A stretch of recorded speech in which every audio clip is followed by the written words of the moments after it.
Rebonjour, pour ceux qui viennent de nous suivre, on vient de faire l'essai du Kia Niro chez Kia Chambly. La partie 1, on a parlé de l'extérieur, des caractéristiques de l'auto. Là, on va vraiment aller la conduire. La Kia Niro, dans le fond, ou le Kia Niro, faudrait dire, parce que c'est un multisegment, c'est quoi? C'est un petit VUS de Kia qui est la même. Si on veut, c'est l'équivalent de la Hyundai Ioniq chez Kia, donc une voiture hybride, éventuellement hybride branchable et peut-être éventuellement électrique. Je suis toujours en compagnie de quelqu'un que vous ne voyez pas malheureusement, mon bon ami Marc-Antoine ici, Mendes de chez Kia Chambly, qui va nous aider, si on veut, nous parler des caractéristiques, parce qu'il faut dire que c'est une auto qui est excessivement rare, difficile de mettre la main sur le Kia Niro au Québec. Oui. Alors, toi, tu me disais d'entrée de jeu que, à date, la demande, pour ceux en passant qui veulent voir la première partie, elle est sur notre page Facebook, allez la voir si vous voulez des informations de l'auto. On va essayer d'en répéter le plus qu'on peut. Alors, on disait dans la dernière partie, justement, que cette voiture-là a été populaire à date en essai routier et que la moyenne des consommations d'essence, c'était quoi déjà? Dans le fond, dépendant comment on conduit, hein, parce que si on a le Exactement, mais disons qu'un conducteur normal. On peut faire, avec ce modèle-là, on va être capable de faire facilement du 4.8. 4.8 litres au 100, ben écoute, c'est prometteur. Alors, on va aller essayer, on s'excuse d'ailleurs si vous entendez les bruits d'essuie-glace, c'est une journée pluvieuse malheureusement, et si on n'essuie pas notre vitre, on va avoir une petite surprise. Alors, on apprécie tout d'abord le silence, une voiture hybride, comme je disais. Ça fait que à bas régime, il n'y a pas besoin de moteur à essence. Avant de partir, on va rappeler la puissance du moteur. C'est un 4 cylindres 1,6 litres jumelé à des moteurs électriques. Ça développe au total 139 chevaux et 195 livres-pieds de coupe. Le couple, c'est assez impressionnant. C'est pas mal par rapport à la C'est vraiment un couple combiné avec un moteur électrique. Parce que si on se fie juste aux chevaux, c'est décevant, mais il va falloir que tu accélères, tu vas voir que c'est surprenant. Là. Avec le moteur électrique, c'est tout un autre game. Avant de partir, ça me dit que la valise est mal fermée. Il va falloir que quelqu'un sorte. M'en occupe. Merci beaucoup, c'est très apprécié. Alors, pour ceux qui se demandent pourquoi on fait aujourd'hui l'essai de ce véhicule-là, c'est parce que c'est une auto importante pour Kia. C'est le retour de cette marque-là, si on veut, vers des nouvelles technologies. Hein. C'est assez excitant, justement, qu'on n'ait pas fait un clone de la Hyundai Ioniq pour faire une voiture hybride. On a vraiment été dans notre propre avenue, dans ce que ça a été la création d'un petit VUS. Alors, il faut s'attacher, c'est important pour une contravention. On met le véhicule en drive et c'est parti. Comme vous voyez, à basse vitesse ou en conduite urbaine, si vous voulez, on est en mode... Je suis en contresens, hein, je pense. Ah, c'est correct, c'est correct. Excusez-la, comme on dit. Alors, à bas régime, comme vous entendez, on n'entend rien en fait. On est dans une voiture, on pourrait dire électrique en ce moment, on n'entend rien. Je vais sortir ici. Quand on appuie et qu'on sollicite l'accélérateur, bien entendu, le moteur à essence va se mettre en marche. Il faut dire que c'est une voiture hybride et pas à autonomie prolongée. C'est vraiment une auto hybride classique. C'est pour les gens qui ne veulent pas se casser la tête à gérer leur consommation d'électricité. Ils veulent juste une auto économique. Donc, c'est par là ton super chemin. Le défi quand on essaie un véhicule dans les villes, c'est toujours de trouver un endroit où on peut autant essayer l'auto en mode urbaine, si on veut, qu'en mode, disons, grand boulevard à 80 km/h. D'entrée de jeu, ce que je peux vous dire sur la conduite, à force d'avoir essayé plusieurs voitures différentes, on vient développer un flair, hein, on vient développer l'instinct quant aux qualités d'une voiture. À date, j'aime bien la conduite. Excusez-moi, on va attendre que les gens passent, ça va me tourner. C'est par là? Oui, exactement. J'aime bien le travail qu'ils ont fait avec la direction. Je la trouve précise sans être trop lourde. C'est souvent le défaut des véhicules avec des directions trop sportives. On en vient à avoir une auto qui est pas très plaisante à conduire à basse vitesse parce qu'on se bat avec la direction. Ouais. Dans ce cas-ci, je sais pas, j'aime bien. Il n'y a pas vraiment de jeu dans la direction. C'est plutôt bien. Je vais y aller. Madame nous laisse passer. C'est apprécié. La transmission qu'on a, si je ne me trompe pas, c'est une transmission en double embrayage, c'est ça? Oui, très populaire chez Kia. Exactement. Cette transmission-là, d'ailleurs, c'est la même que vous retrouvez généralement, en fait, dans les produits sportifs. Hein? Oui. On pense à la nouvelle Elantra Sport, entre autres. Si vous n'avez pas l'option manuelle, c'est ça que vous allez avoir. La Veloster, on parlait tout à l'heure d'autres voitures qui s'en viennent. Exactement. Et il faut dire que cette transmission-là, contrairement à celle qu'on avait chez Fiat dans certains modèles, fonctionne très bien. Oui. Souvent, les transmissions double embrayage, on va sentir, pas des coups, mais que l'auto s'entraîne inutilement, tandis que dans ce cas-ci, les rapports changent très très bien. Là, on va tester une accélération urbaine, si tu es d'accord avec moi. Ah, tu me disais que si on mettait la voiture en mode sport, on avait un peu plus de guts en partant, c'est ça? Écoute, c'est un moteur combiné. Hein, fait que, OK, on va essayer ça. Là, on a 195 livres de tour. Alors, effectivement, on sent beaucoup de couple. Ouais. Et c'est bien parce que en bout de ligne, ce qui va rendre la conduite plaisante au jour le jour, c'est le couple. Plus que les chevaux vapeur en fait, c'est ça qui va nous donner la petite sensation. Est-ce que je vais être tout droit ici? On va faire un tour complet. OK, c'est parfait. On découvre en même temps la jolie ville de Chambly. J'aimerais que vous puissiez la voir avec moi, mais malheureusement, ça n'a pas l'air possible. Chambly, d'ailleurs, qui est sur le bord du lac Chambly, je ne me trompe pas. Dans le fond, c'est le bassin. Le bassin de Chambly, c'est ça. Qui est sur le fleuve Richelieu, la rivière Richelieu. La petite histoire, en 1774, les Américains ont attaqué la province de Québec. Ils ont même assiégé la ville de Québec et ils ont à peu près passé dans ce coin-ci. Donc, éventuellement, ils ont construit une forteresse pour plus que ça arrive. Et c'est pour ça qu'à Chambly, il y a une belle forteresse qui font de la bière apparemment, parce que la Blanche de Chambly, on retrouve cette forteresse-là. C'était quelques minutes d'histoire de Chambly. En ce qui concerne la voiture, parce que c'est ça qui vous intéresse, hein, on est sur le guide de l'auto.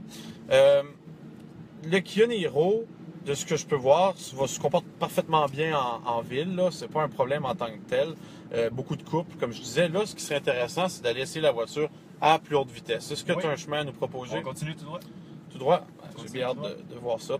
Je vais vous parler un peu de l'habitacle et des caractéristiques de ce qu'on a. Le système multimédia de Kia, à mon avis, c'est un des efficaces qu'il y a sur le marché. Pourquoi? Parce qu'il est bien divisé en menus et surtout, il est compatible avec Apple CarPlay et Android Auto.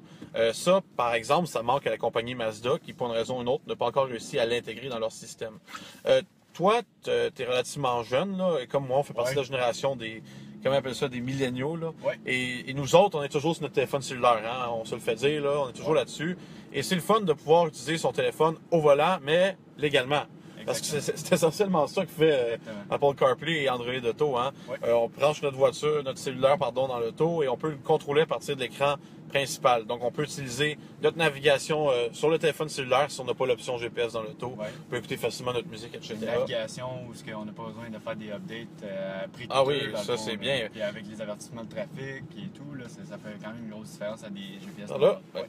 Et je serais curieuse, toi tu dois le savoir parce que tu vois beaucoup de gens en tant que vendeur d'automobiles, mais est-ce que cette technologie-là plaît à tout le monde ou c'est vraiment chez les jeunes qu'il y a un attrait pour ça? C'est certain que c'est chez les jeunes, mais il ne faut pas se tromper, il y a certains jeunes qui ne veulent pas toucher à la technologie. Ok, d'accord.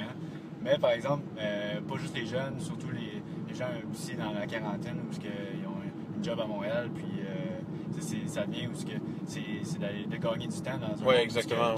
Tout va vite. Hein? Exactement. Donc, c'est ici qu'on va pouvoir tester le Kia Niro à haute vitesse, entre guillemets. Entendons-nous, on ne dépassera pas la vitesse de 90 km/h. De toute façon, c'est pas un auto qui a été conçu pour battre des records de vitesse à la base. C'était d'offrir une option écologique aux gens qui recherchent un petit multisegment, essentiellement. Ouais. Et jusqu'à présent, en ville, comme je disais, j'ai vraiment bien aimé le comportement, et particulièrement la direction, je ne sais pas pourquoi. Je trouve qu'elle est juste parfaitement balancée, et pas trop dure, et pas trop molle, en fait, c'est un bon compromis. Donc là, on va pouvoir accélérer. Ça va jusqu'à 90. Je dois dire que le moteur électrique travaille très très bien avec le moteur à essence. On sent pas qu'il y en a un qui embarque plus vite que l'autre ou quoi que ce soit. Même si, par défaut, l'auto veut nous embarquer en mode, disons, électrique. Si elle voit qu'on accélère vite, il n'y aura pas d'hésitation, comme c'est souvent le cas chez certains modèles. Là, le moteur à essence embarqué tout de suite. Là, on roule présentement à 90 km/h. La première chose que je remarque, c'est qu'il y a beaucoup de bruit de vent. Peut-être que l'insonorisation sera à parfaire éventuellement. La direction à cette vitesse-là,